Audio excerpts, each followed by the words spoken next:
for SPG, as in Super Backgammon Secret Files.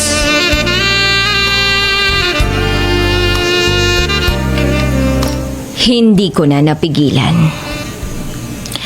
Lumabas ang likido mula sa aking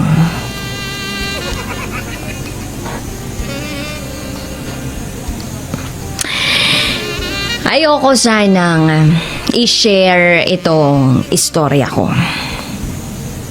Kasi sobrang nakakahiya. Pero okay lang. Hindi naman malalaman kung sino ako. Nangyari lang po ito nitong nakaraang araw lang. Eto na nga, ang secret file ko.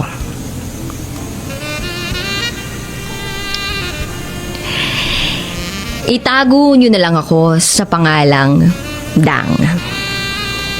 23 years old. At kasalukuyang nasa Saudi Arabia. Ako yung tipo ng tao na gustong-gustong gumala kahit saan. Pero may problema ako. Maganda naman ako, sexy, at sa palagay ko'y matalino rin. Kaya lang, meron akong motion sickness. Motion sickness na nakakainis dahil nakakahadlang ito sa kagustuhan kong gumala kahit saan. Alam niyo ba kung ano ang laman ng bag ko? Ang laman ay Vicks, white flour, katingko, paracetamol, at candy. Kasi nga, napakamahiluhin kong tao. Ewan ko ba? Nung bata ako, lagi naman akong sumasama sa lola ko para magbakasyon. Kung saan-saan nga ako nakakaabot eh. Naalala ko pa, pag-aalis kami ng lola ko noon, hindi talaga ako kakain. Hindi ako kakain ng kahit ano. Kasi natatakot akong masuka. At ang lola ko naman, lagi akong pinagdadala ng plastic bag. Kasi in case daw nang masuka ako, meron akong masusukahan. At binibilhan niya rin ako ng dalandan. Mas maganda daw kasi yun amoy-amoyin para hindi ako mahilo. Naalala ko pa nga. Isang araw, nagsuka ako sa bus. Galit na galit sa akin yung konduktor. Tinitingnan ako ng masama. Pero wala siyang magawa. Sumuka kasi ako. Bata pa naman ako noon eh. Meron pang ang pangyayari noon na nahihilo na ako. Tapos, yung laway ko, sobrang asim na. Panay dura ako sa bintana. Tapos, isang beses, pinagalitan ako ng lalaking nasa likuran namin kasi napunta sa kanya yung dura ko. Nakasakay kami sa bus nun. Ang lakas ba naman ng hangin eh. At ordinary bus lang yun. Minsan, kasama ko yung kapatid ko sa biyahe. Ang ginagawa ko talaga, binubuksan ko yung bintana para mahanginan ako. Pagbaba namin ng bus, tawanan kami lahat. Kasi, lahat ba naman ng dumi napunta sa mukha namin? Dumating ba naman sa punto na kinain ko pa yung Vicks dahil sobrang sukang-suka na ako. At nung lumaki na ako, syempre, may naging kasama na ako sa biyahe. Si Ali, bago kami umalis noon, binibilhan niya ako ng gamot na hindi pampahilo sa biyahe. Binibilhan niya rin ako ng energy drink at dinadalhan niya ako ng inhaler. Siyempre, pinagdadala niya rin ako ng plastic bag. Pero siyempre, nakakahiya, 'di ba?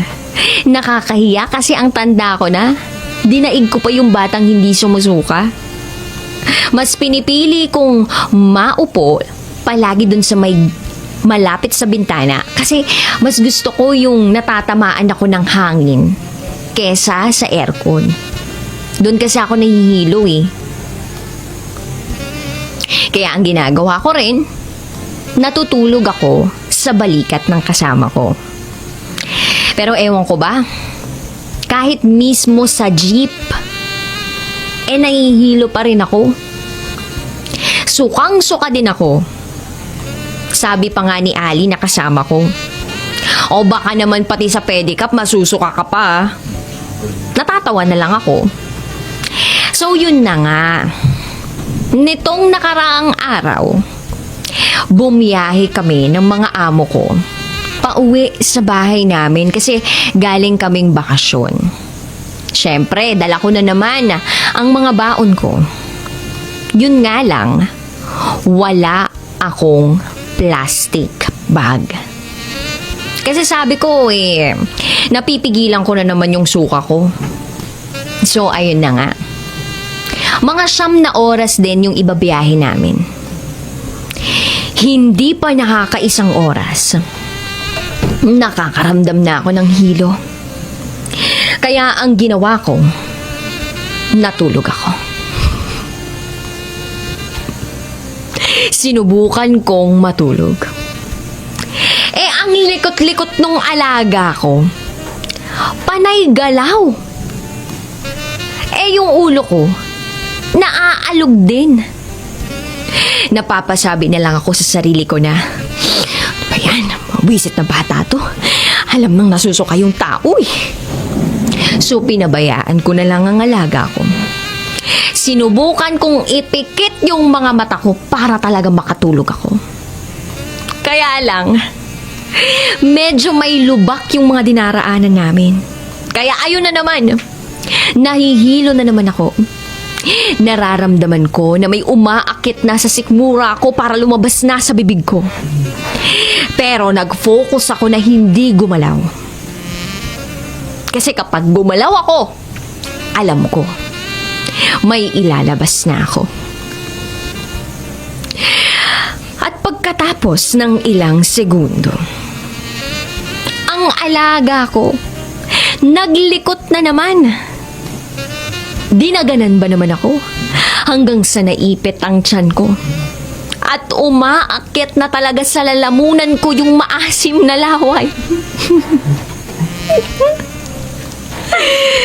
Napapikit na lang ako at sabi ko talaga sa sarili ko, my gosh, please, huwag ngayon. Unti-unti na akong nanghihina. Tinakpan ko gamit ang kamay ko. Tinakpan ko ang bibig ko. Nilunok ko.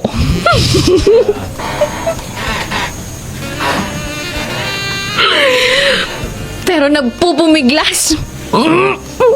Lumabas ulit. Pero tinibayan ko na lang talaga ang loob ko para ma-survive ko ang sarili ko sa pagsusuka.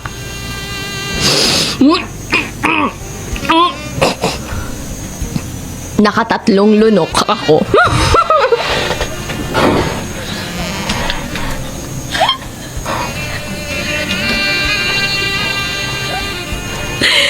Ew! As in, luhang-luha yung mga mata ko. At diring-diri ako sa sarili ko. As As in, first time talaga in my life. Hanggang sa napatingin sa akin ang alaga ko. Are you okay? Kahit nanggigigil si ako, nag-smile na lang ako. Sabi ko, yes. Pero sa isip-isip ko, lang yung bata, kakasalanan mo to. Sana isinuka ko na lang sa'yo. Inis na talaga ako sobra. Kaya naman sabi ko sa sarili ko, pagdating namin sa bahay, talagang ilalabas ko lahat nung nakakadiring dapat lumabas sa bibig ko. Ilalabas ko yung mga nilunok kong maasim-asim na suka. Pero hindi pa nakakaisang oras, nasusuka na naman ako. Kasi umaalog ang sasakyan. Putik! Sabi ko, mabuti na lang at may kaisa-isang candy na natitira sa bag ko. And I survive. Habang nasa biyahe, nagdarasal na talaga ako. Medyo nanghihina na ako. Sabi ko, please, sana malapit na kami. Sana masurvive ko. Sana malampasan ko ang pagsubok na to. At nung nakita ko na nga yung building ng apartment namin, nakahinga ako ng maluwag. At nasabi ko talaga, Alhamdulillah. At pagkababa namin, takbo agad ako sa CR. Mahilo-hilo pa ako. Napaupo pa nga ako dahil sa hilo, pero hindi ko na naisip yun. Sabi ko, kailangan kong makapunta agad sa banyo. At doon, niyakap ko ang inidoro. At syempre, hindi ko muna ginamit ang kanang kamay ko. Ginamit ko ang kanang kamay ko at ginamit ang hintuturo ko. Tinusok-tusok ko ang bunganga ko para maisuka ko at mawala na ang hilo ko. At yun na nga, kitang-kita ng dalawang mata ko ang sinuka ko. Kulay berde. Ew. At yun yung mga nilunok ko. Napaupo talaga ako sa banyo at sabay-sabing, patience is a virtue. Grabe talaga yung nangyari sa akin. Nakakadiri, hindi ba? Paano na lang kapag kasama ko si crush sa biyahe? Ano na lang ang gagawin ko? My gosh, help me please.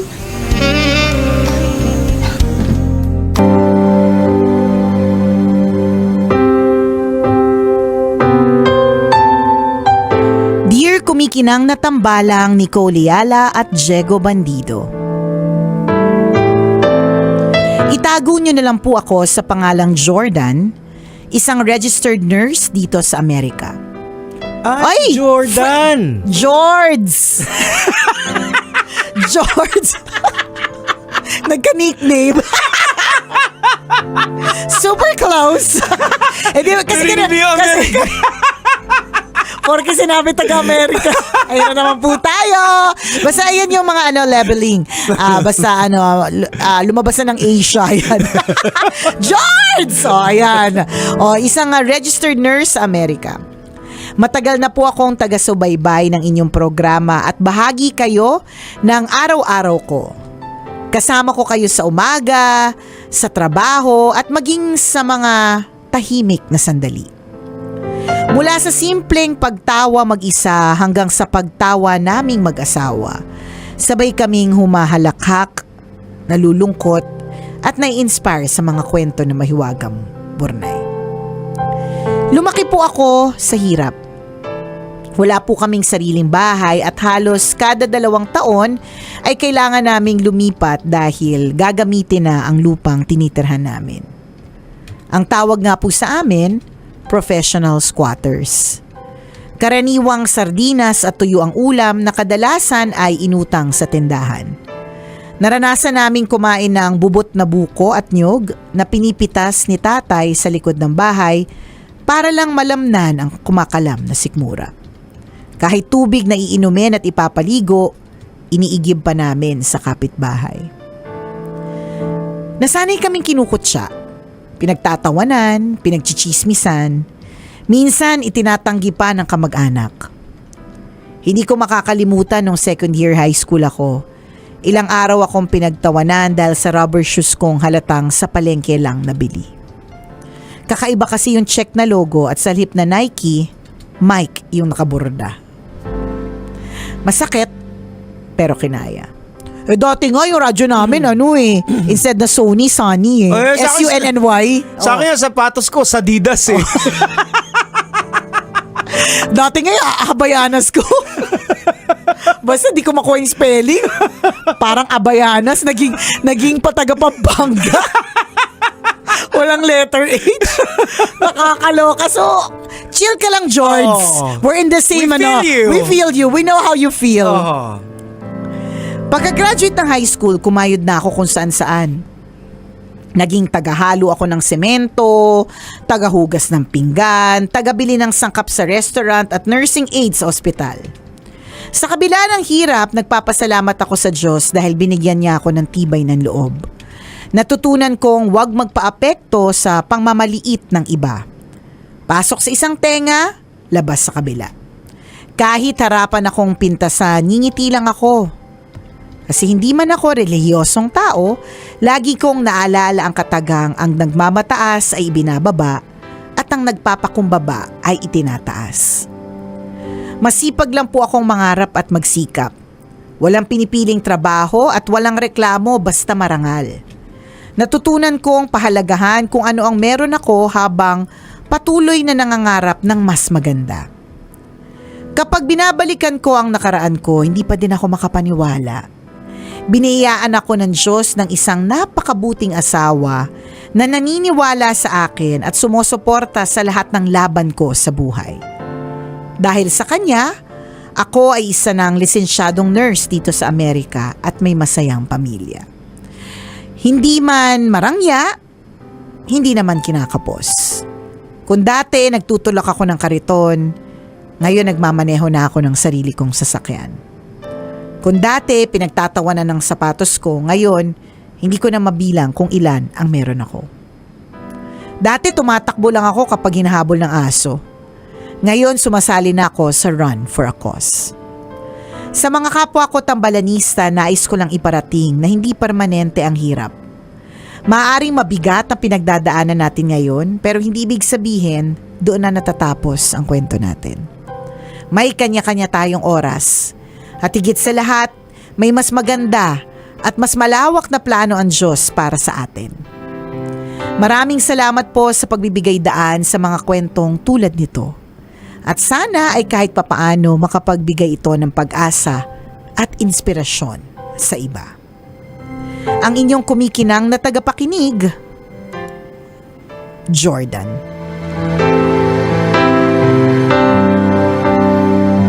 Jordan, isang malupit na slam dunk yung ginawa mo Correct sa ka! career mo. Grabe, bonggang-bongga. George! Dinakdak mo. Oo, dinakdak mo ng husto. Dinakdak mo lahat ng mga kumutsa sa'yo. Nang hindi mo naman talaga sila kinukutsa pabalik. Oo, tama. It's just that sa iyong kwento ng buhay na talagang tama may gulong ng palad na tinatawag, 'di ba? Umiikot. May mga tao na kagaya ni Jordan na yung mga pang-aalipusta, yung panghahamak, ginagawa nilang fuel yan. Correct. O, Yun yung na kanilang someday, drive. Papakita ko sa inyo. At actually, isa sa mga naging ano ko rin din yan Kasi kahit even my own family dati, ay, andiyan ka na naman dito. Wala kang patutunguhan. Ayan. So, wala lang. Hindi ako nagtanim ng sama ng loob. Gaya din siguro ni Jordan. Kaya na-bless din siya. Kasi ginamit ko ako na fuel na sabi, someday, papakita ko sa inyo, mali kayo. Correct. So, nakakaharap ko pa rin din sila na maayos, pero yung iba, wala na. Pero hindi ako nagtanim ng sama ng loob. At parang ganun din naman si Jordan. Oo. Alam mo, totoo yan yung sinabi ni Jegs na yung mga pangkukutsa sa atin o yung mga kahinaan natin, maaaring ito yung magsilbing fuel natin para tayo ay mag-move forward. Yes, oo. Alam mo, naranasan ko yan at an early age kasi ang itsura ko dati ay kamukha ako ng yung jowa ni Papay, si Olive Si Oil. Olive. Super payat, patpatin talaga na ang haba-haba ng leeg. Oo, parang ganyan. Correct. Kung alam niyo po yung tunog na yan, malamang may gout ka na! So, hindi ko yung makakalimutan na basta ang payat-payat ko, tas talagang ang itim-itim ko talaga na basta chaka bells to the maximum level. Na-realize ko na yun yung fuel ko para mag-aral na mabuti. Bukod sa alam namin hindi kami mayaman. Wala namang kumutsang kamag-anak, pero alam kong parang, kasi scholar ako So, alam kong kumpara sa aking mga kaklase, talagang ako talaga yung alin ang naiba, di ba? Ayan.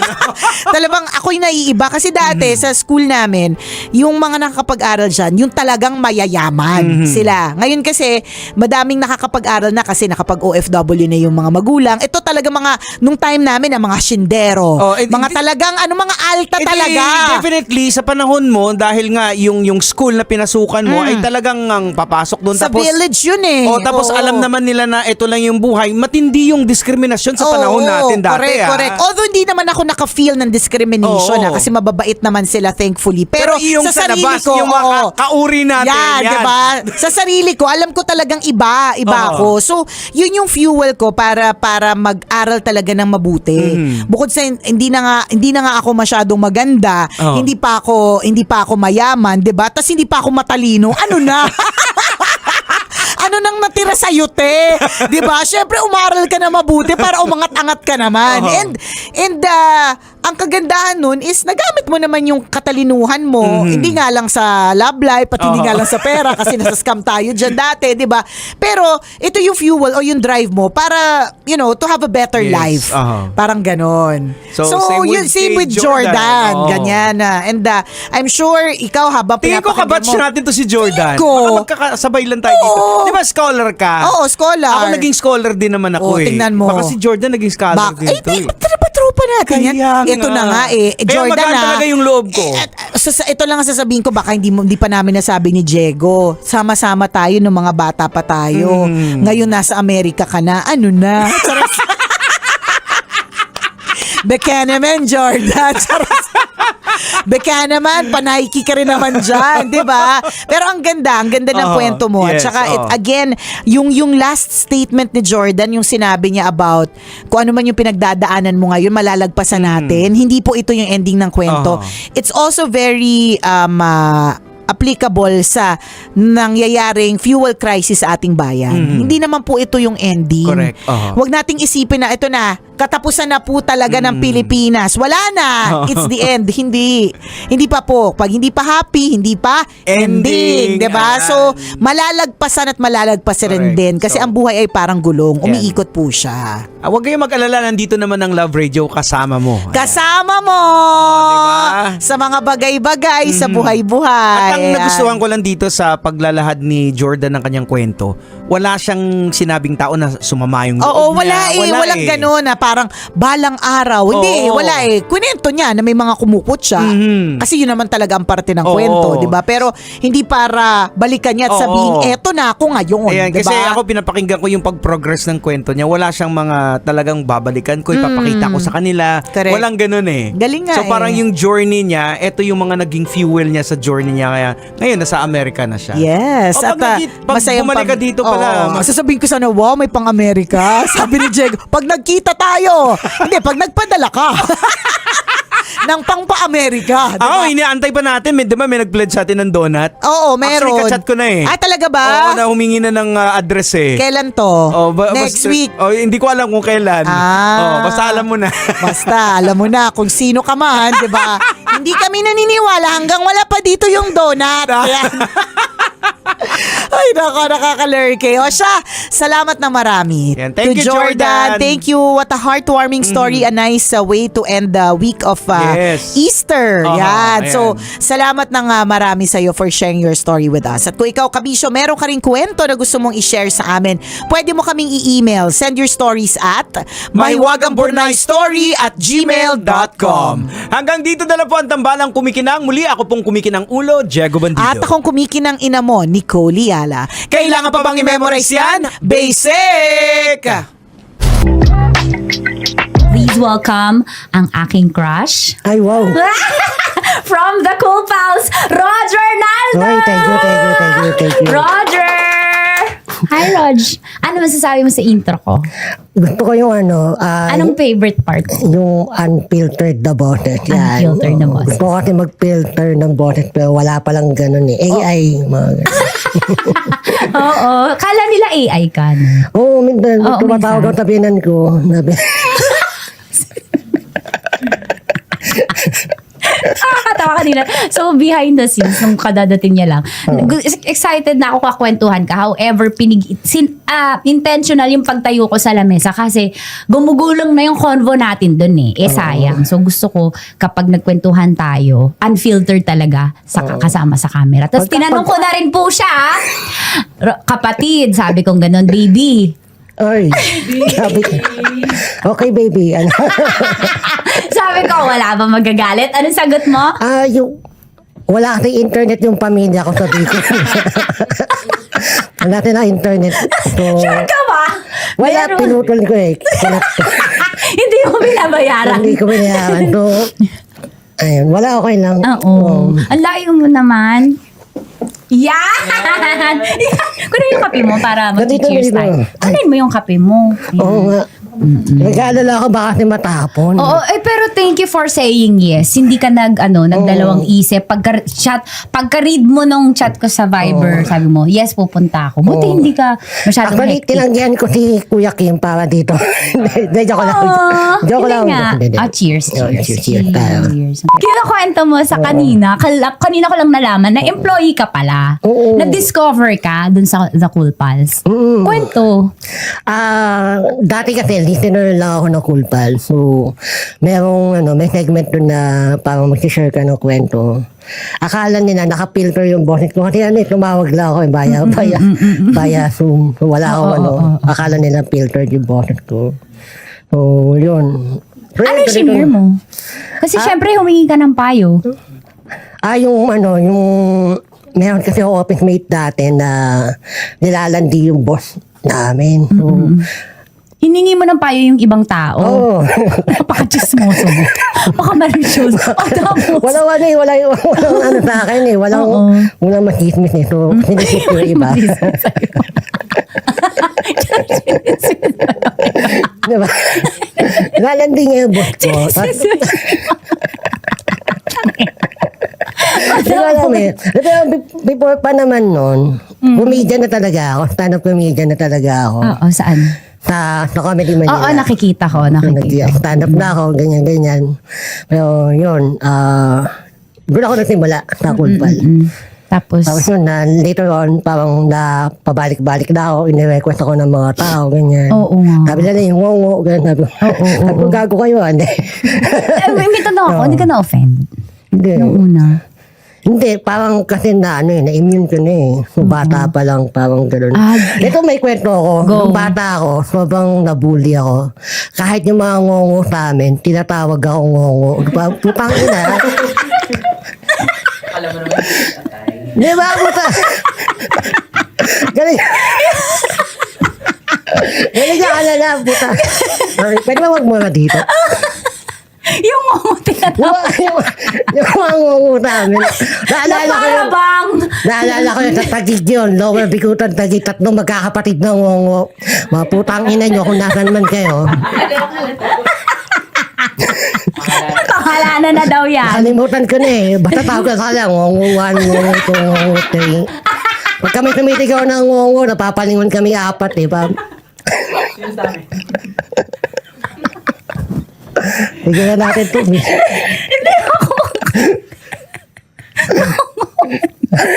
Nakalimutan ko eh. Basta tawag na namin, no? Aray mo. Bira mangyayari yun na may 4 na ngongo sa isang barangay. Hindi namin. Na-survey mo yung statistics. Usually pag tatlo, pinapatay na yung ito eh. Buti na lang na. Ayan. Tapos, nasanay ka na ng elementary. Oo, ang lala nun. Kasi ano ko eh. Mas public school ngongo ka ako. ba nun? Ay, sorry. Oo, mas ngongo ako nun. Ay, sorry. Ba't ba yung tanong ko? Mas Ano Ano ba? Ano ba yung paano? Dati normal ka na pangungo ka na pangungo. Bobo ka din, no? Mas Init ko. ka. May init eh. Aray! Ang init ka! May init Ang eh. sakit ng tiyan ko! No, pinakanakan normal, no? Anak, nasa mapansin ng magulang, anak pa, pangungo ka ng pangungo. Kakasama mo ito mga ngungo. Init ka. Hindi. Ibig sabihin, mas malala yung pagka-AI ng boses na dati. Oo, dati. Talaga, naman. as in ngungo talaga. Oo naman. Oo, Na ano ko lang, tapos... parang, Naiyak ako sa'yo. Oo, parang Alam mo, naawal. konting tao lang nakakapagpaiyak sa tawa. Ikaw na talaga ang the one. Kaso, married ka na eh. hindi nga nila alam na wala silang internet. Yung payag siya. Pero minsan ba parang pag-uwi mo naiyak ka? Nay. Naiyak ako kasi nung ano. ano. May one time kasi, sobrang naiyak talaga ako pag uwi ko ng bahay. Kasi nagtapat ako ng pag-ibig ko dun sa crush ko. Tapos sabi niya, ano, what? Sabi niya, what? Hindi niya naintindihan. Hindi niya kasi naintindihan. 5 minutes ako nagsasalita. What? Sabi Dapat niya, pala may what? presentation ako. Sabi ko what? ba, nagsimulaan lahat. Nung nakita kita. Kasi niya Ah, ano kwento? Oo, tapos di Sabi naintindihan. niya, ano. Ayoko na. Tapos, siguro mas lumala yung, ngayon kasi tawag na bashing eh. Pero dati yung sa atin, pag in person, bullying. Ngayon bashing. Pero nung nag-social Dati media. wala naman yung tawag na nila, binibiro ka lang. Yung Parang gano'n. Oo. Oo, binibiro ka lang, masyado ka naman. Pero yung nung online, nababash ka, alam ko, kami nga, ako nga Oo, normal na oo. tao, di ba? Oo. Parang abnormal ka. Hindi. Ibig Bumabalat sabihin, ka din, ah. mas malala yung naranasan mong bashing, di ba? Oo, nung nakaraan, may mga nasabi akong ano, Worth it pa ba to? Oo, yun. So, ayun. Naiyak ka? Oo, nung ano Ay, pa ako kasi. mahal kita. Thank you.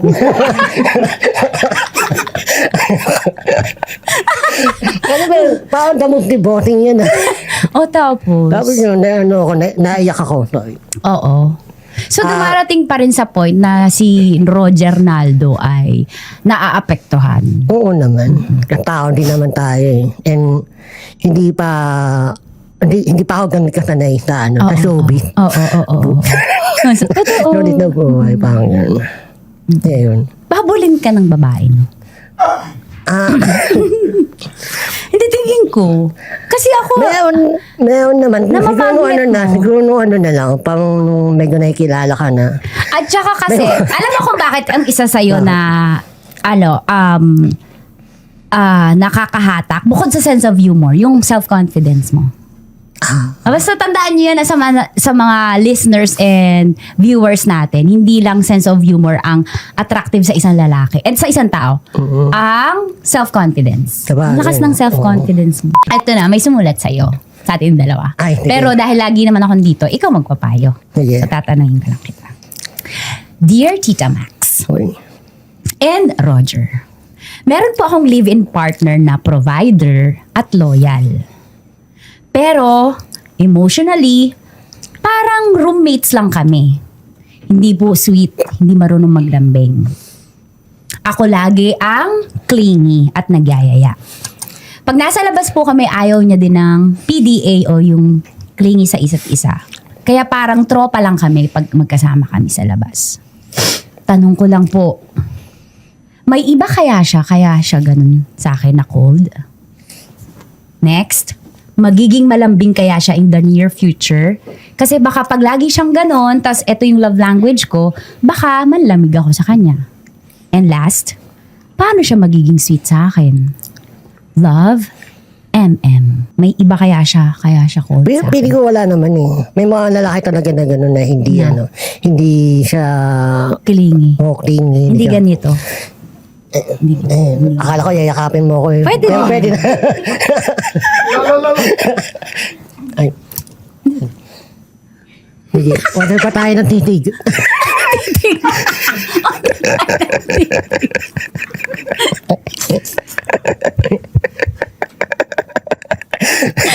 Ano na order natin? Aray ko, gusto Yung ko na. ladies drink. Oo. Clingy ka ba? Oo. Na tao? Oo. So, napansin ko nga touchy ka, no? Mm. Oo, kasi madali sa'yo, wini-welcome mo yung energy ko. Kasi ako bilang tao, touchy din ako sa mga taong gusto ko.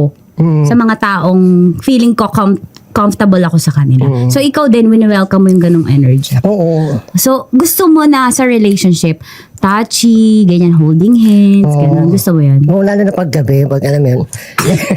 Eh ngayon, inaano mo sa gabi? Eh, Hindi, I mean, wala namang internet oo sa nga eh. Bicol. Oo, wala akong internet eh. Hindi nga. Hindi ano. Clingy ka. Oo. So, Pero dumating siguro yung point na parang, parang siyempre pag matagal na kayong mag-asawa, parang, parang hindi na kayo ganun ka-sweet, parang ganun. Yung gusto namin ibalik. Kaya na asawa ko. okay, gusto yung ibalik. So, dito, baliktad naman kayo. Pero, tingin mo, paano magiging sweet yung isang lalaki? Kasi, syempre, we-wish pa rin siya, nag-hope na magiging sweet yung kanyang partner. Paano kaya? Na, kapag hindi mo love language yun, napipilit mo kaya? But try mo pagdating niya, naka-two-piece ka lang, mga Ang ganun. nito? Oo, two-piece? Hindi, tingin ko kailangan yung pag-usapan na ito yung love language ko. Oo. Di ba?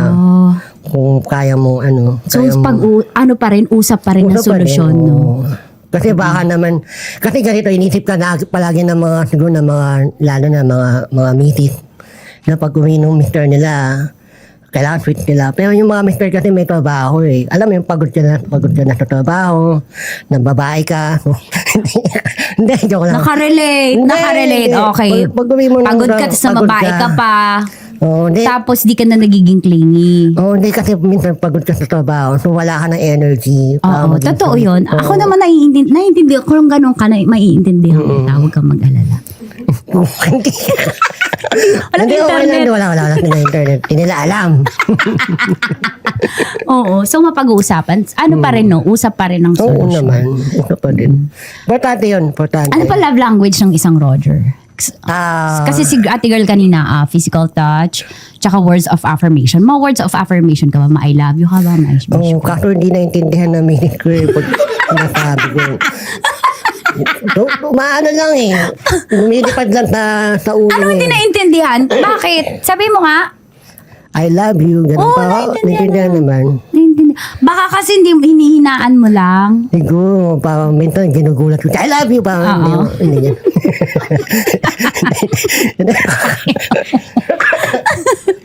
Hindi, pero feeling ko, ayun. Importante ba yun? Tingin mo. Importante siya na Bakit? lagi mo sinasabi. Well, para just to remind tayo at na yun yung natin, yun yung Nararamdaman. nararamdaman natin, di ba? Saka maganda yung makarinig pa minsan-minsan ng ganun eh. Kahit message lang, di ba? Ganun, I love you. Ganun. Love you too.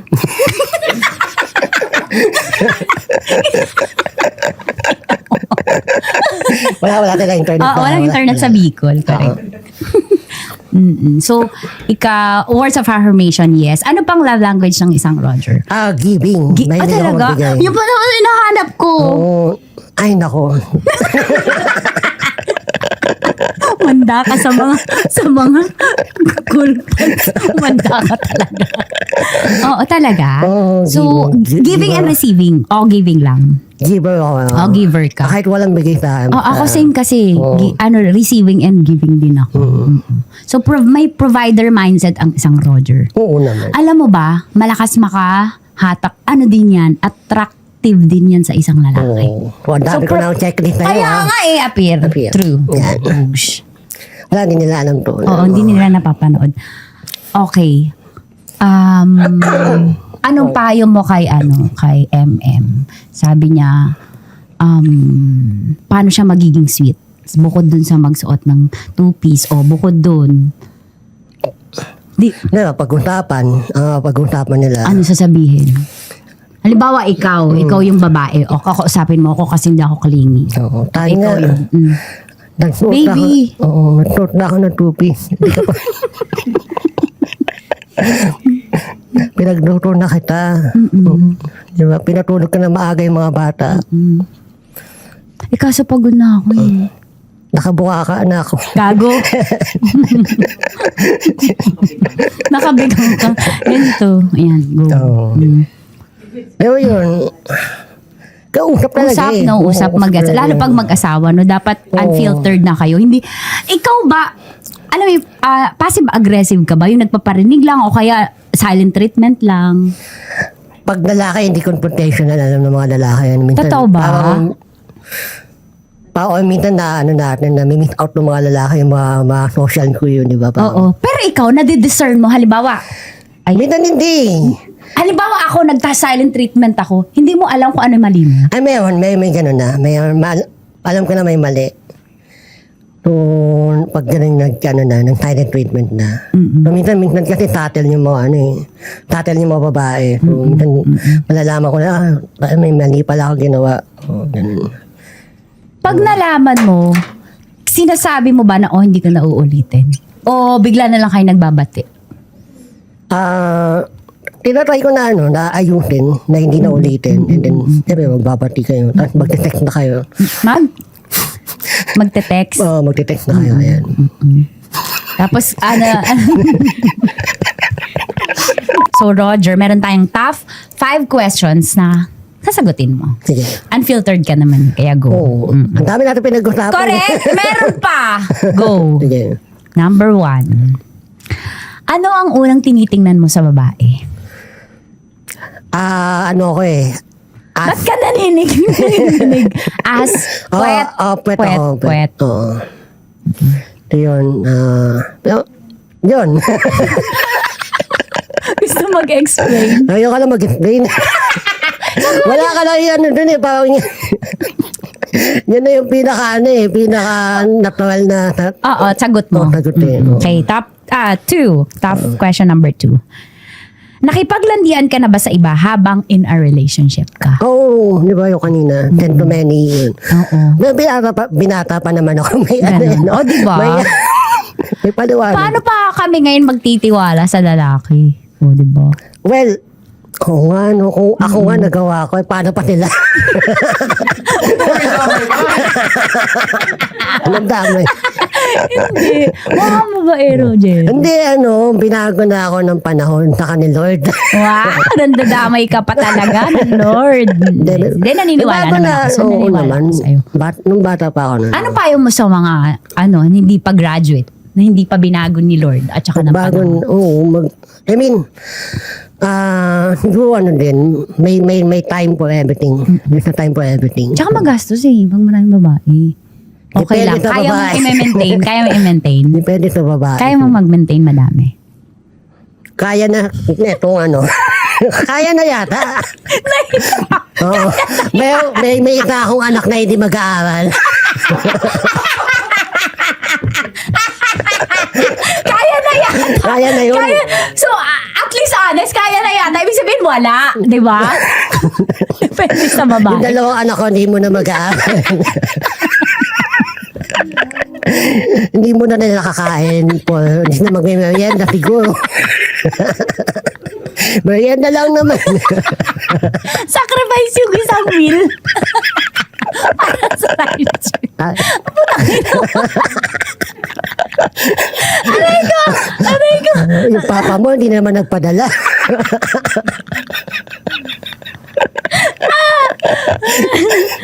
Okay, next. Ayoko. Lights on or lights off? Light off. Bakit? Ay, tingin ko mas yun, mas magiging intimate kayo, di ba? So nakita ko yung reflection ko dati sa hotel. Naturisip ako. Nabuga ko ang kwento. Nakita ko yung reflection mo. Ay, ako yung reflection ko sa hotel habang kumakan. Hindi maganda. Di ba? I mean, nakita ako, sabi ko pa, naisip ko pa, pinapayagan ko ng mga babae. Huhubarin o huhahawiin? Mas gusto ko yung inuubad. Huhubad. Alam mo yung parang sa mga sa mga jackpot segment, di ba?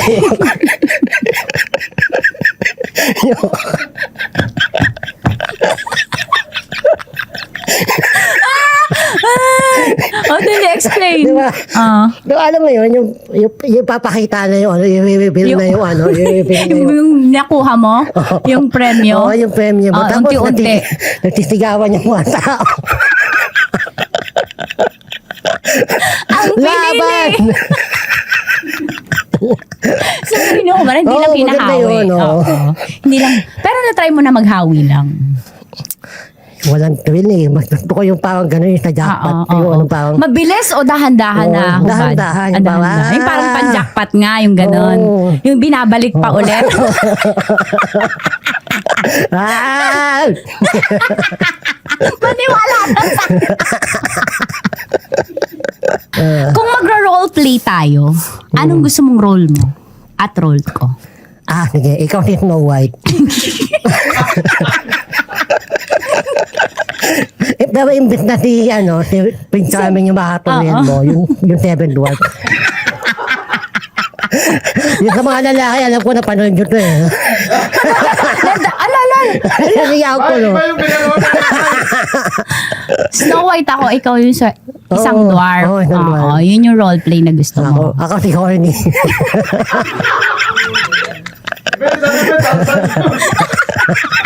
Thank you, Roger! Thank you. Sobrang game. Dahil dyan, may regalo ako sa yung Tita Max Starter Pack. Uy. Okay, i-unbox mo. Ako, ano to? Condom, hindi. Meron ka na nun Uy, eh. Del Monte. Pineapple Ayan, juice. salamat. Na-try mo na yan? Pineapple. Oo. Tumatamis Effective. daw. Tumatamis. Effective daw. Hindi ko natikman na, pero... sabi lang nila. Sabi lang nila. Sabi ng partner mo, Oo, matamis daw. Meron pa yun kasama, Ay, meron pa girl. yun, oo. Oo. Meron pa wet wipes. Siyempre, Yan, kailangan lagi pa muna. Spa muna sa... Sa Meron pa yan. Ano pa ba to? Ayun, may snowbell. Siyempre, kailangan mo naman snowbell. Oo. Para saan yan naman? Sa bibig, para lumabig. Effective. Effective. Hindi ko effective. Masakit nga lang pag Na-try mo na yan lahat. Na-try ko na. Thank you, Roger. Oo. Sobrang saya. So, Salamat. bitin. Ulitin natin to. Hindi nga. Oo. Totoo. O, paano ka namin may invite sa as guest, kung mag-speak, kung saan man, social media, go. Kailan ka lalabas? Pwede ba mag-promote? Oo naman. Kailan lalabas? 2027. Puja. Hindi. Malapit na. Malapit Go. na. O, One week ago. ano yung kailan mo ipopromote? Meron akong, pero follow nyo lang ako sa Roger Naldo, social media ko. So, Roger Naldo. Ewan ko, basta... Nag-followan na kami eh. Pinalo mo na kita. Oo, pinalo na kita. Yun. Halika na. Ano yan? Wala, hindi nila alam yun sa Bicol.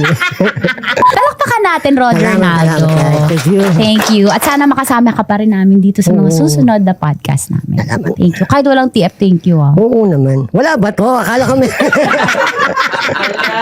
Ano ba yan? Hindi ko nasabi. Ano ba? Thank you guys! Thank you. Palakpakan natin ulit Roger Naldo. At salamat po sa lahat ng tumutok at tumapos ng ating episode na to. Thank you. Thank you. Love you so much. At ito pa rin po si Tanya Chinita sa hanggang sa mga susunod po na episode. At ito pa rin ang usapang sobrang sagad. Maraming nalalantad. Ito pa ang podcast na rated! PG? Hindi. Ano ba? Tita Max.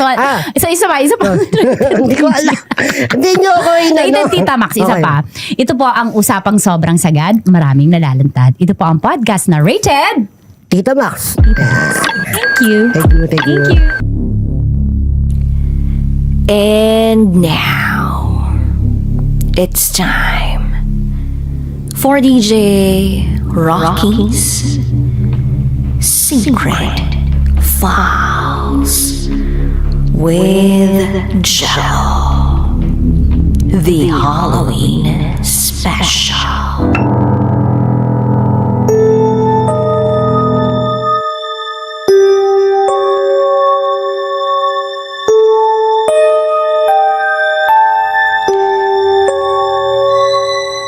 Bigla na lang nahimatay si Nanang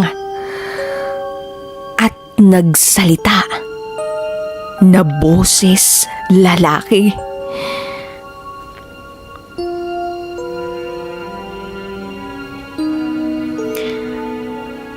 Hi DJ Rocky at DJ Jello. Matagal ko nang gustong ibahagi ang kwentong ito tungkol sa isang pangyayaring hindi ko lubos akalaing mararanasan ng pamilya namin. Sabi nila, nalalaman umano ng mga gahamang kampon ng kadiliman na pinag-uusapan sila. Kaya matagal kong isinikreto ang pangyayaring ito na naranasan namin year 2012 sa probinsya ng Mindanao. Itago niyo ako sa pangalang Isabel. At ito ang aking secret file.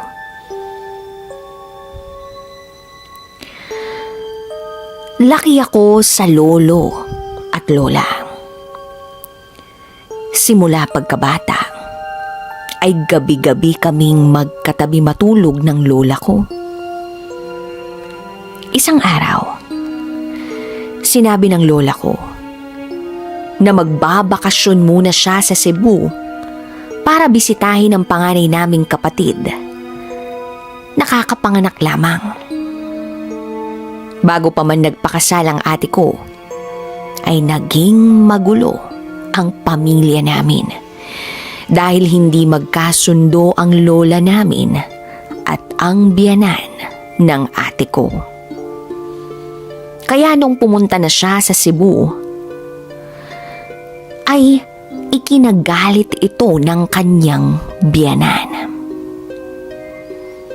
Isang gabi, nagising na lang ako na nakakarinig ng merong nagdarasal. Nakatayo ang isang matandang nakatalikod sa akin sa may altar namin sa kwarto. Nakasuot ng saya na dark brown at blusang brown. Napansin kong hindi puti ang buhok niya kundi itim. Kaya napaisip ako na hindi yun ang lola ko. Dahil ang lola ko ay nasa Cebu sa sandaling iyon. Doon na ako kinabahan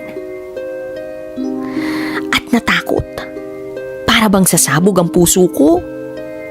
Dahil mag-isa lang ako sa bahay noong mga panahong yun. Kaya ipinikit ko ang aking mga mata at nagdasal. Naghilakbot ako nang lapitan niya ako sa may uluhan. At sinabayan akong magdasal lang. Our Father in Heaven. Boses niya parang natatawang nagdarasal.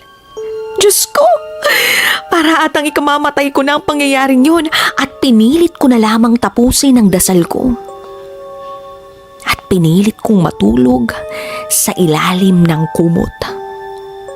Kinaumagahan, nagising na lang ako at inisip ko ang nangyari kagabi. Baka isang bangungot lang ang nangyari. Umiyak ako sa kaba. Tinawagan ko agad ang lola ko at ang mga kapatid ko para ikuwento ang nangyari ng gabing yun.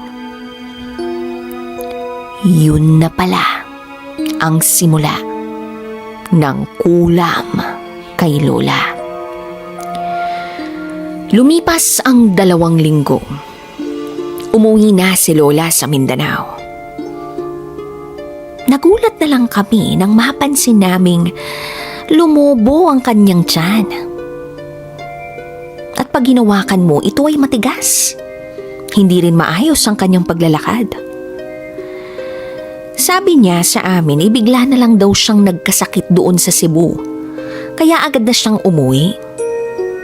Makalipas ang ilang linggo, mas lalong sumama ang pakiramdam ni Lola. Nagpa-check up siya, pero wala naman daw siyang sakit, sabi ng doktor. Kaya lumapit na kami sa isang albularyo.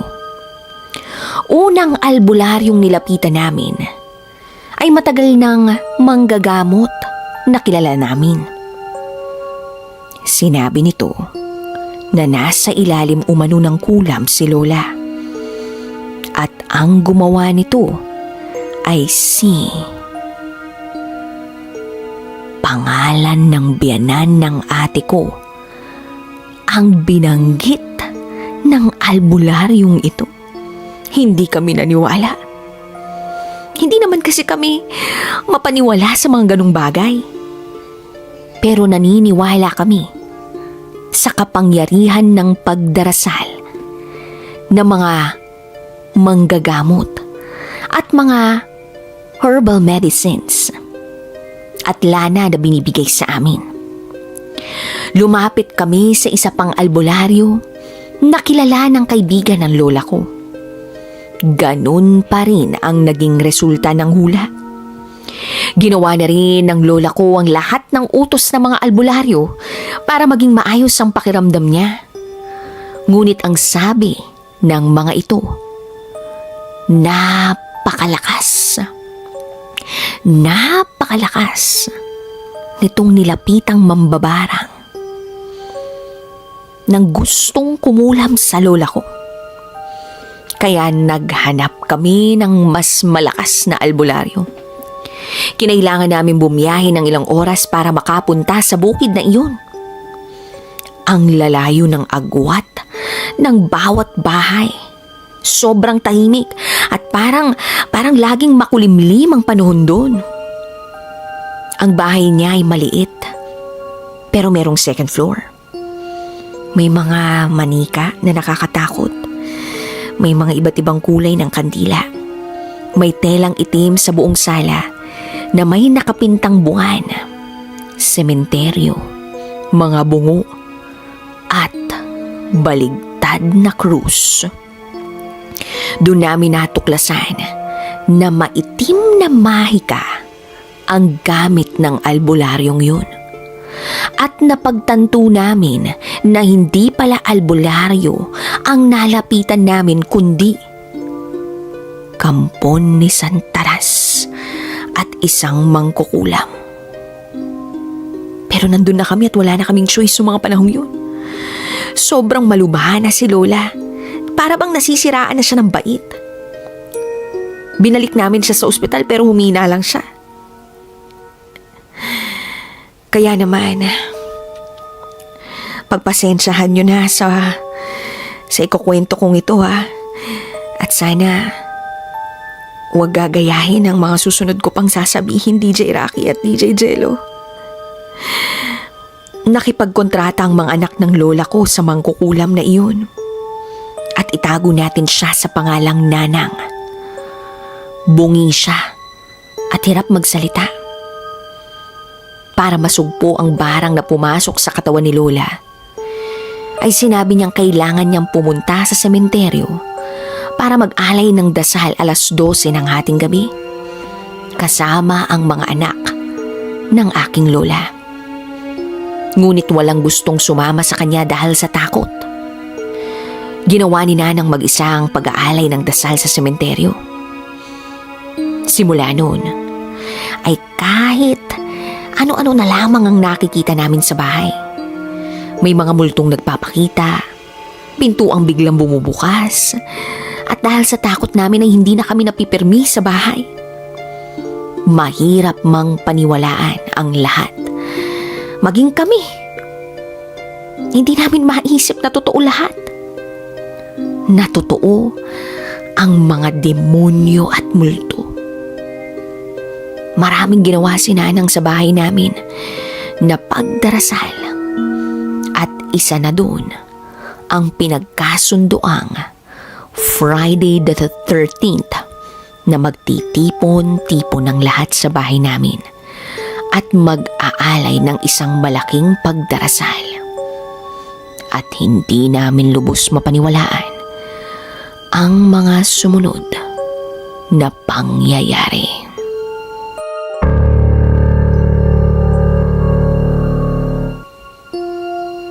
Alas 12 ng gabi. Nagtipon nga ang lahat sa bahay ni Lola.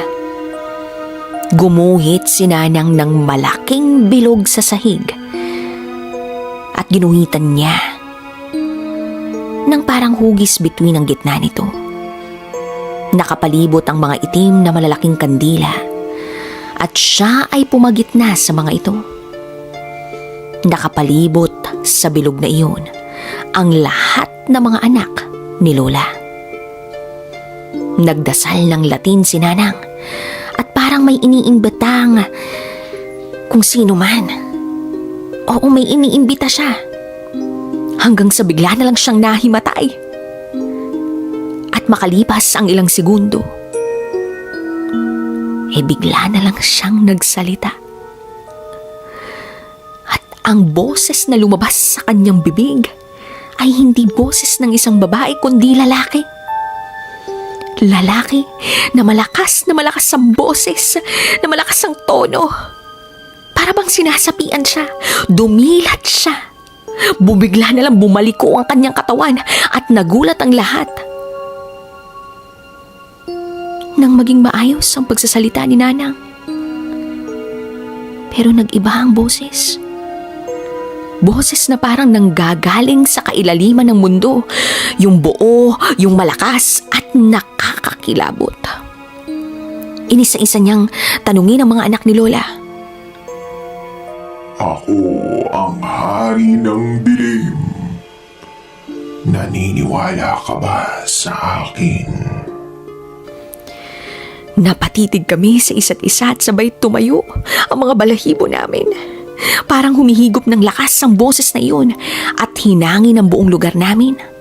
Ang lakas, parang tumataghoy. Kinilabutan kaming lahat. Umiyak na nanginginig na sumagot ang aking auntie. Ha? Oo. Pangalawang sumapi kay Nanang ay isang boses ng duwende. Ang boses nito ay sobrang tulis, pino at maliit. Nakakatakot. Ako ang prinsipe ng kabilang mundo. Naniniwala ka ba sa akin? Oo ang naging sagot ng uncle namin. Sa isip ng aking tiyuhin, lahat ng ito ay gagawin niya para gumaling ang lola namin. Pero, ang kapalit ba nito ay ang pagsuko namin sa aming paniniwala sa kampo ng mga demonyo? Pangatlo at huling sumapi kay Nanang ay isang boses na buo. Parang nakakamatay sa sobrang nakakatakot. Parang isang malaking halimaw. Yumanig ang buong bahay namin sa lakas ng hangin at naririnig na namin ang mga punong kahoy sa bakuran na para bang mababali na sa lakas ng hangin.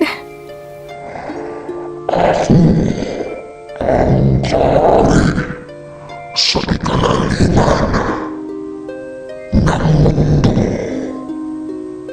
naniniwala mo sa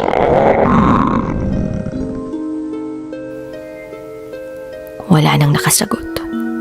Natulala kaming lahat na nanginginig. Ang mga tuhod namin para kami nangihina lahat. Sa isip namin, si Satanas. At bigla na lang nahimatay si Nanang. Pagkagising niya ay sinabing umalis na ang mga ito at hindi epektibo ang ginawang orasyon. Sapagkat nalaman nilang hindi sumang-ayon ang mga anak ni Lola sa gusto nitong mangyari. Ang ibigay ang kaluluwa sa kanya. Pagkatapos ng pangyayaring yun, nag-usap-usap kaming lahat magkakapamilya. Pinagkasunduan namin kumalas kay Nanang at huwag nang ipagpatuloy ang mga orasyong sinimulan niya. Binayaran namin siya sa hinihingi niyang halagang 30,000 para tigilan na niya kami. Bumalik kami sa pagdarasal at sa desisyong sa Panginoon kami lalapit. Wala nang iba. Kung ang kamatayan ng aming lola ay plano na ng Diyos at karapat-dapat namin yung tanggapin, tatanggapin namin. Hindi para piliting buhayin siya ng kung anumang elemento ng dilim. Sino bang makakasiguro na si Lola pa rin ang nabuhay sa katawan? At ang kapalit ay ang aming mga kaluluwa. Walang makakapagsabi sa plano ng Diyos sa ating kamatayan at walang tunay na makapagbibigay ng buhay kundi ang Diyos din lamang. Sa lahat ng nangyaring ito, mas kumapit kami sa Panginoon. At kahit 1 dekada na ang nakalipas sa pagkawala ni Lola, alam namin na nasa mundo na siya na napakabuti, kung saan naroroon din ang may kapal. DJ Rocky and DJ Jello, mahigit 1 dekada na ang nakalipas. Namimiss pa rin namin si Lola. Pero knowing na nasa mabuting mundo na siya, kapiling ang may kapal, payapa na kami yun. Payapa na kami dun. Glory to God in the name of Jesus. Amen. Maraming salamat po DJ Rocky and DJ Jello sa pagbabasa ng aking kwento. Sana ay may napulot na aral ang lahat sa naibahagi kong kwento. Muli, ako si Isabel at ito ang aking Secret File. It's time for DJ Rocky's Secret Files.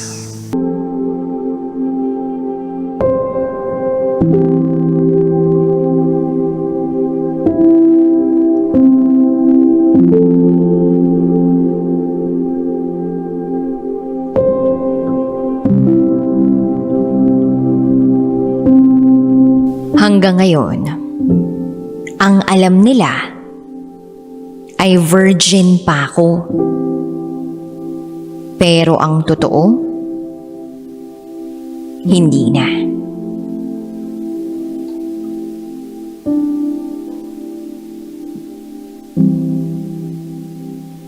Hi DJ Rocky. Itago mo na lang ako sa pangalang Keng. 21 years old from Quezon City. Sana hindi ako mahusgahan. Kaya ako ibabahagi itong kwento ko para sana kapulutan ng aral.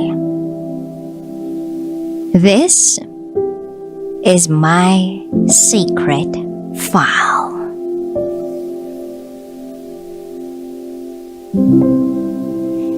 "17 years old ako nang may makilala akong lalaki na itago na lang natin sa pangalang John.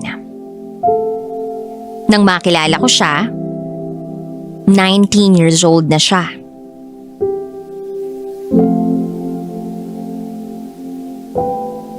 Nakilala ko siya through my best friend. Dati siyang classmate ni John. Same school din kami ni John nung araw na yun, kaya Lagi ko rin na siyang nakikita tuwing kasama ko yung best friend ko. Nung una naman, wala akong pakialam sa kanya. Although, hindi maitatanggi, nagwapo siya. May tinatago ring talino. Pero, maloko. Kilala siya sa school dahil lagi siyang laman ng guidance. Ako, isa sa mga Girl Scouts. Maraming nagre-report sa kanya dahil sa kalokohan nila ng mga classmates niya.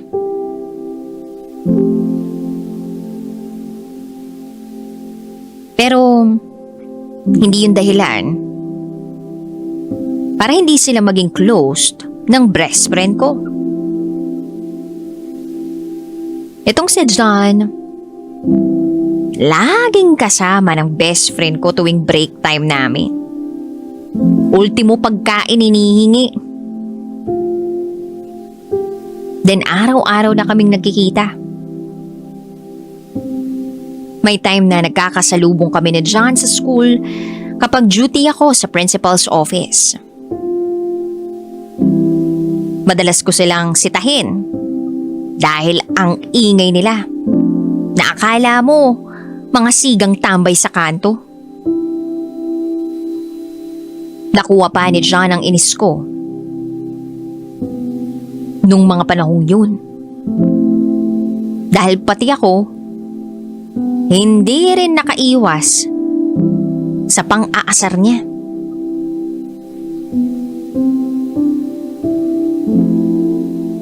Akala mo naman close kami. Pero aaminin ko, DJ Rocky, nang dahil sa pang-aasar sa akin ni John, parang natutuwa niya ako sa kanya. Parang hindi na lang basta galit at inis ang nararamdaman ko.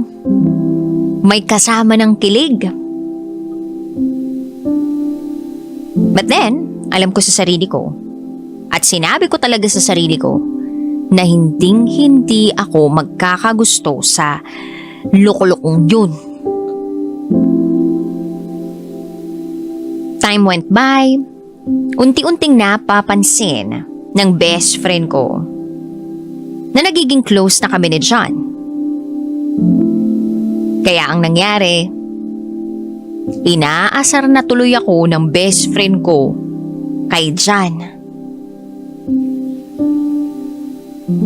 Valentine's Day, hinding-hindi ko makakalimutan. Inada ko ni John sa social media at laking gulat ko nang mag-message siya sa akin. Hindi ko nga alam kung dapat kong basahin lahat ng minessage niya. Pero dahil kahit papano, nagkakaroon naman na kami ng samahan, binuksan ko na lang yung mensahe niya.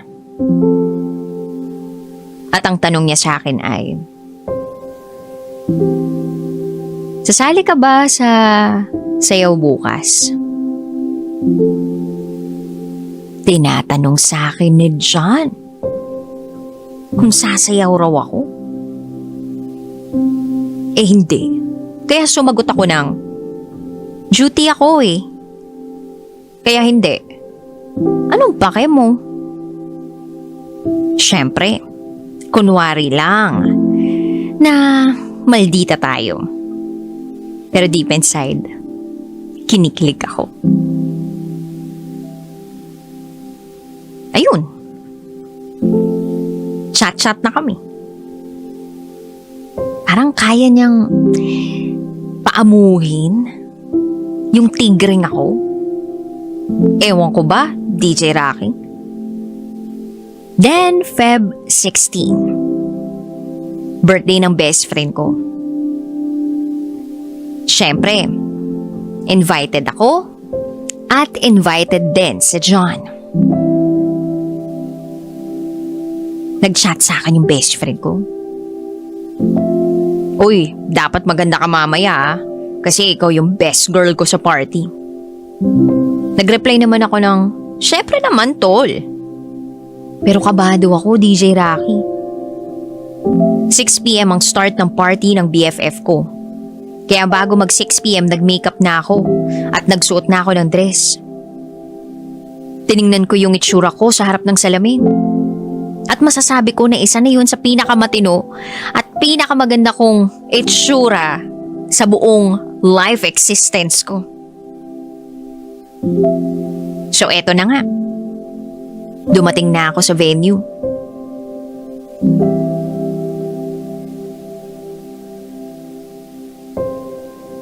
Medyo nahihiya pa ako. Pero pag pinagtinginan ako ng mga tao, and para bang nalock yung mga mata ko kay John. Pogi talaga si John. At sana, magandahan siya sa akin. Maya-maya pa nilapitan niya na ako. Tapos inasar ako at sinabi sa akin, "Hoy pangit." Sumimangot ako. Pero deep inside, kinilig ako. Magkasama kami ni John. Kalagitnaan ng party,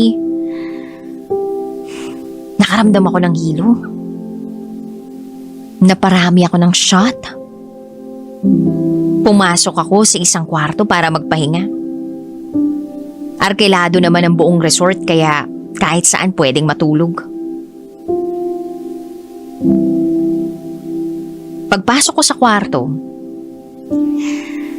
nakaramdam ako ng takot. Pero mas nangingibabaw yung pagkahilo ko.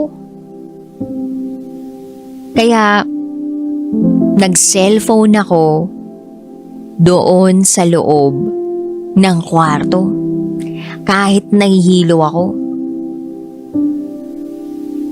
Nagsi-cellphone lang ako na nagsi-cellphone. Iniisip ko na baka makatulog din ako. Maya-maya pa, nakita ko na may message si John kaya inopen ko. Bigla na lang akong nagising sa pagkakahilo ko nung mabasa ko ang chat niya. Tinatanong niya ako kung nasaan daw ako. Gusto raw niya akong makausap. Nag-reply ako. Sinabi ko kung ano yung room number ko. Maya-maya pa nakarinig na ako ng katok. Bumukas na ang pinto. 1 a.m. na yon. Nagkwentuhan muna kami. Kinumusta niya rin ako. Tapos nagkwento siya ng mga kung ano-anong kalokohan niya.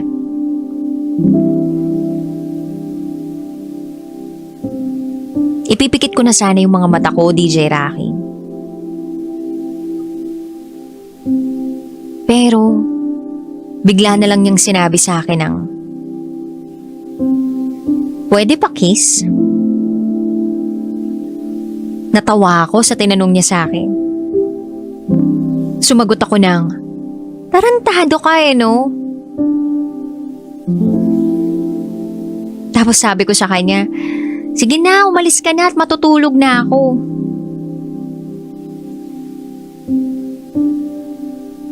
Pero, nagulat ako sa sinabi niya. At ang sabi niya ay, "Sige na, isa lang."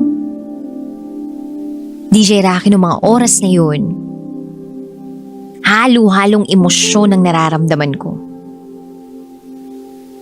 Siyempre kasama pa dun yung matinding pagkahilo ko dahil sa naparami ako ng inom. Pumayag ako. Nahumalik siya sa labi ko. Pero, akala ko hanggang dun lang yun. Meron pala akong magagawa na hindi ko akalaing magagawa ko. And besides, hindi naman ako handa. Wala eh.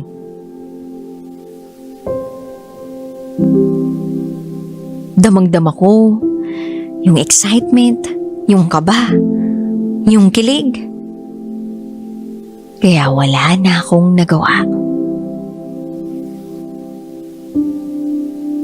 Akala ko hanggang dun lang yun. Bumitaw na ako at umastang ayokong mangyari ang gusto niya. Pero mapilit siya at sinabing, "Niwala ka, walang makakaalam nito."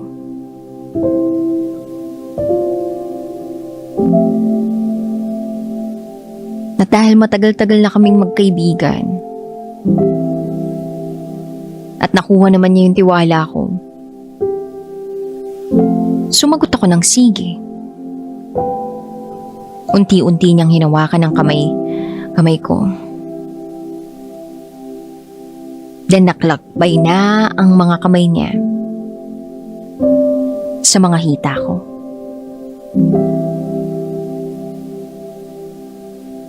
Pabilis ng pabilis ang ginawa niya.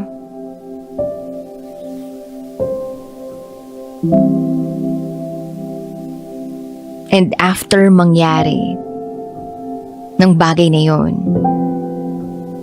and dun lang ako nahimasmasan. Nakaramdam ako ng takot. Natapos yung party, nag-uwian na rin sila John. Pero ako, sinabay ng family ng best friend ko. At habang nasa biyahe kami, hindi ko alam kung sasabihin ko ba sa best friend ko ang nangyari. Kaya medyo tulala ako. Lutang, na para bang wala sa sarili. Hanggang sa nakarating na kami sa bahay namin.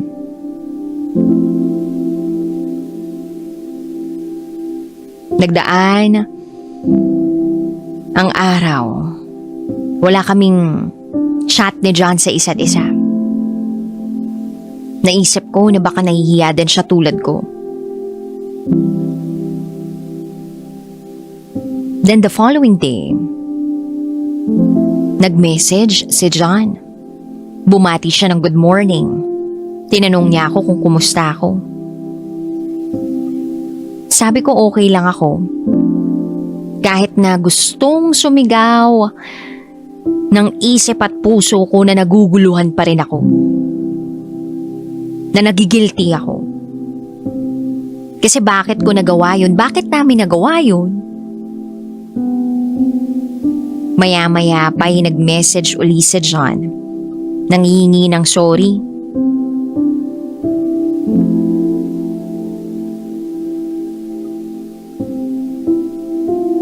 Pero nagulat ako.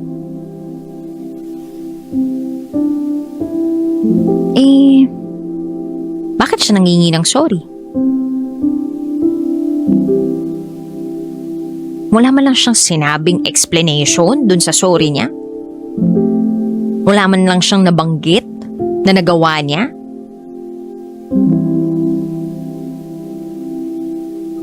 At ang sabi niya lang, sorry kasi lasing siya?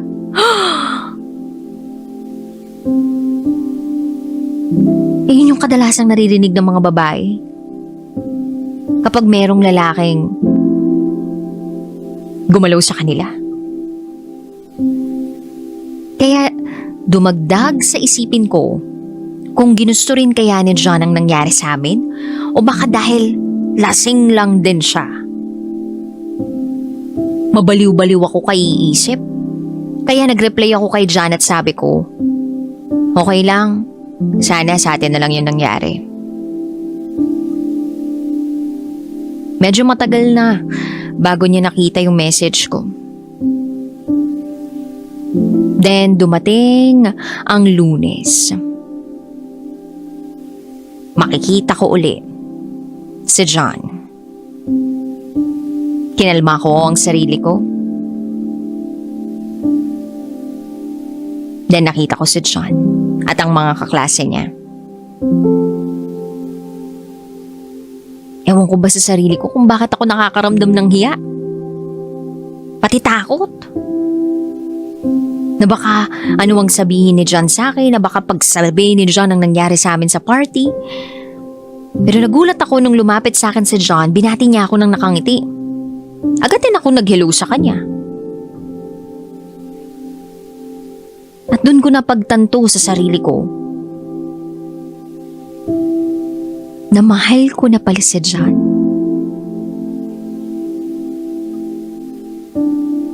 Mahal ko na siya. Bago ako matulog, may message si John. Nag-good night siya sa akin. Niyayaya niya ako lumabas. Lumabas kaming dalawa. Tumalon-talon ako sa kilig nung gabing yun. Friday nung lumabas kami, ang paalam ko sa parents ko ay sa best friend ko lang ako pupunta. Pero ang totoo, lalabas kami ni John. Friday night nag-rides kami. Dinala niya ako sa kung saan-saan para kaming magjowa, lambingan, kwentuhan, tabing natulog. Chinek-in niya ako, DJ Rocky. Hanggang sa pangalawang pagkakataon, may nangyari. Fast forward to October 23. Naging kami ni John both sides. Alam, legal ang relasyon namin. Maalaga si John bilang boyfriend. Bukod sa mahaba ang kanyang pasensya, mabuti rin siyang anak sa mga magulang niya. 1 year. 1 year ang itinakbo ng relasyon namin. Dumating yung time na unti-unti kong nararamdamang nag-iiba siya.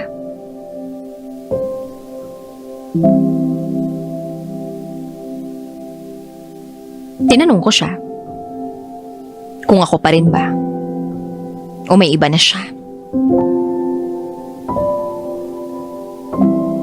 At ang sagot niya sa akin, itigil na namin ang lahat. Unahin ko na lang daw yung pag-aaral.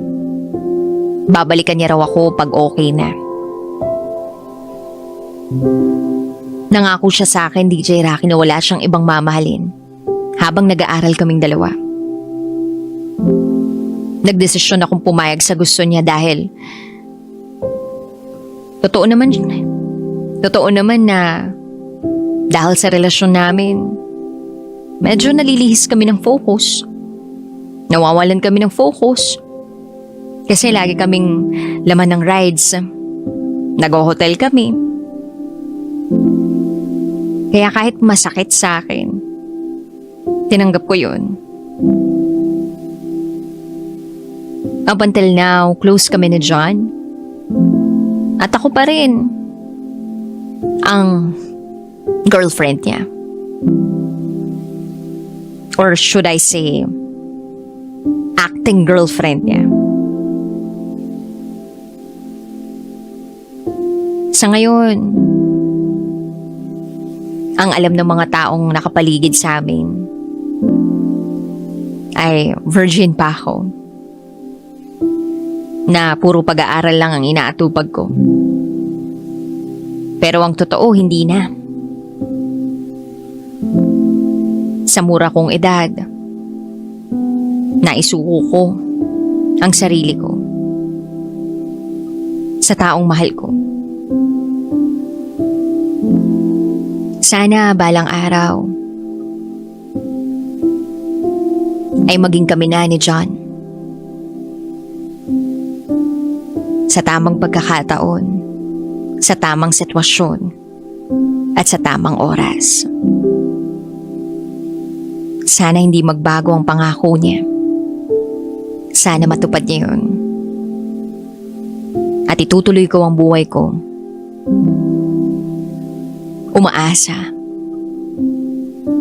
na lahat ng yun ay mangyayari. Hanggang dito na lang po, DJ Rocky. Muli, ako si Keng. At ito, ang aking secret file.